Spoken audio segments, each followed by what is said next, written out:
Une histoire d'amour lycéenne pleine de douceur, c'est ce dont je vais vous parler en chroniquant aujourd'hui un manga que j'aime particulièrement puisque je l'avais aussi lu en japonais, c'est Bloom Into You, dont la parution est en cours chez Kana et qui comptera 8 tomes. On y va. Bloom Into You raconte au lycée l'arrivée d'une jeune fille qui ne sait pas trop ce qu'est l'amour, elle se demande ce que ça peut représenter, mais elle va très vite tomber sur la fille la plus populaire, une senpai qui est la candidate idéale pour le bureau des élèves, Tooko Nanami, et cette fille, elle refuse toutes les avances des garçons, mais dès qu'elle rencontre Yu, semble ne pas lui être insensible, et va lui proposer, va lui déclarer en quelque sorte sa flamme, et ce serait peut-être la seule personne dont elle pourrait tomber amoureuse. Mais Yu, pendant ce temps, donc qu'on voit ici sur la couverture, se dit « Bon, on va voir, je ne ressens rien de particulier ». Au début, on est face à un personnage lycéenne qui arrive, plutôt jeune, qui ne ressent pas énormément de choses, qui ne sait pas ce qu'est l'amour. Et finalement, c'est la manière dont les sentiments peuvent se révéler à une personne qui vont être présentés dans les 8 tomes que compte Bloom Into You. Ce que j'aime dans Bloom Into You, c'est que on découvre au fur et à mesure chacun des personnages principaux, que ça soit du coup Yu ou alors même Nanami qui est la présidente de BDE a priori hyper classe et super parfaite, mais dont on découvre dès la fin du tome 1 qu'il y a visiblement une histoire derrière cette obsession de la perfection, chose qui sera révélée plus tard avec les tomes 2, les tomes 3, et comment on va au-delà d'un traumatisme qu'on a pu avoir quand on était enfant. Dans le tome 2, j'aime beaucoup, et j'avais envie de vous le présenter, les planches et la manière dont les ambiances et les émotions des personnages sont capturées, comme ici, dans cette planche qui semble révéler le fait que Yu n'est peut-être pas aussi insensible qu'elle le croit vis-à-vis des sentiments des autres, ou encore, ici, une double page que j'avais particulièrement appréciée qui vous plonge avec Tooko Nanami dans la chambre de Yu. Il y a toute une ambiance qui est posée à travers ce type de scène. Donc c'est particulièrement ce que j'ai apprécié, ce que j'apprécie en lisant ce manga, qui est une première œuvre, une première série de l'auteur Nio Nakatani, qui est une auteure qui a démarré sa carrière dans les années 2010, et qui, en 2015, démarre du coup la publication de Bloom Into You, ou en japonais Yagate Kimi ni Naru, qui est une série qui compte donc 8 tomes. Elle vient de se terminer au Japon, le 8e tome est paru en novembre 2019, et le manga de Bloom Into You était prépublié dans le magazine Monthly Comic Dengeki Daioh, qui a vu des séries cultes connues en France paraître également, comme Azumanga Daioh, Yotsubato ou encore Blood Alone. On est face à un magazine qui, traditionnellement, ne publie pas particulièrement des histoires d'amour entre filles, des yuri, comme on dit, alors qu'il y a d'autres magazines qui sont dédiés à ce type d'histoire.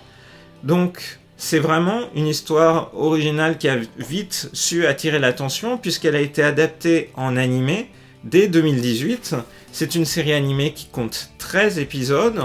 animée par le studio Troika, que vous avez peut-être déjà vu à l'œuvre dans d'autres séries, dont une dont Rosalie et moi avions parlé de manière assez abondante sur la chaîne, parce que c'était un de nos coups de cœur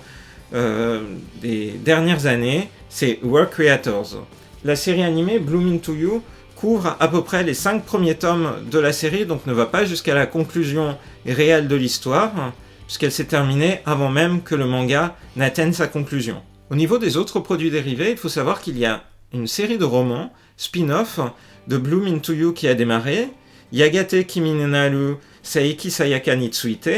qui fait un focus particulier sur une des camarades de classe de Tooko Nanami, une camarade qui,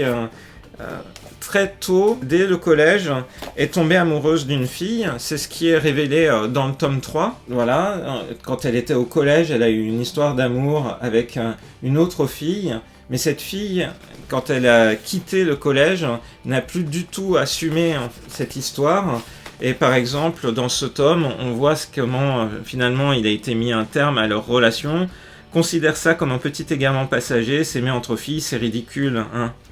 Donc, Bloom Into You, c'est pas seulement une histoire d'amour, c'est aussi une histoire autour de l'amour au-delà des genres, pas seulement hétérosexuel, mais au-delà. Ce qui est bien représenté avec des personnages qui vont permettre aux héroïnes lycéennes de s'identifier, comme ici par exemple la tenancière d'un petit café qui est pas loin du lycée que fréquentent les protagonistes, et puis une de leurs profs, dont finalement la relation entre cette tenancière et leur prof est suggérée et servira un petit peu de repère justement à Saiki, qui est finalement en quête d'elle-même et aussi en quête de savoir si une fille peut aimer une autre fille. C'est aussi cette description-là, en finesse, que j'ai appréciée dans Bloom Into You, qui fait que pour moi, c'est une histoire d'amour, homosexuelle, mais bien décrite, sensible, pas dans les clichés. La mangaka qui signe cette histoire a été repérée justement parce qu'elle savait particulièrement bien décrire les relations entre personnages féminins, et c'est une histoire qui s'est inscrite dans une prépublication dans un magazine où elle a trouvé toute sa place parmi d'autres types d'histoires. Et c'est donc un titre que je recommande par la finesse de description des relations entre les personnages, par la beauté de ses dessins, puisque pour une première œuvre reliée, j'ai trouvé ça particulièrement réussi. C'est une série en 8 tomes, on sait où on va, et c'est donc plutôt une belle idée qu'a eu Kana de sortir Bloom Into You. J'espère qu'ils sortiront aussi, pourquoi pas, la série de romans qui est associée, qui a démarré en 2018 au Japon, mais dont la publication a démarré en 2019, tout fin 2019 en fait, aux États-Unis, donc pourquoi pas aussi une traduction française. C'est une lecture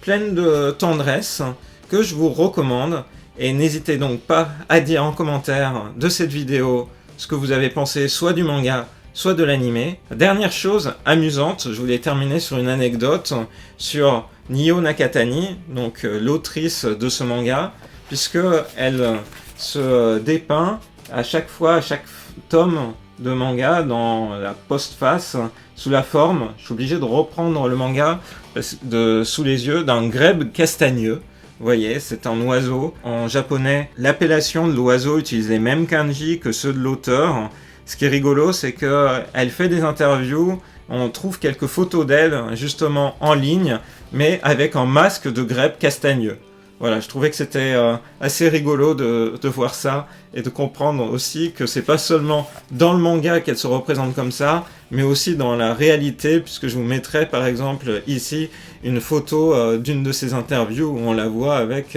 cette tête d'oiseau un peu originale. Voilà, j'espère que cette chronique manga de Bloom Into You vous a plu et vous a donné envie de vous intéresser à cette histoire pleine de sensibilité. Et je vous donne rendez-vous à très bientôt dans une prochaine vidéo sur la chaîne de Rosalis. Bye bye!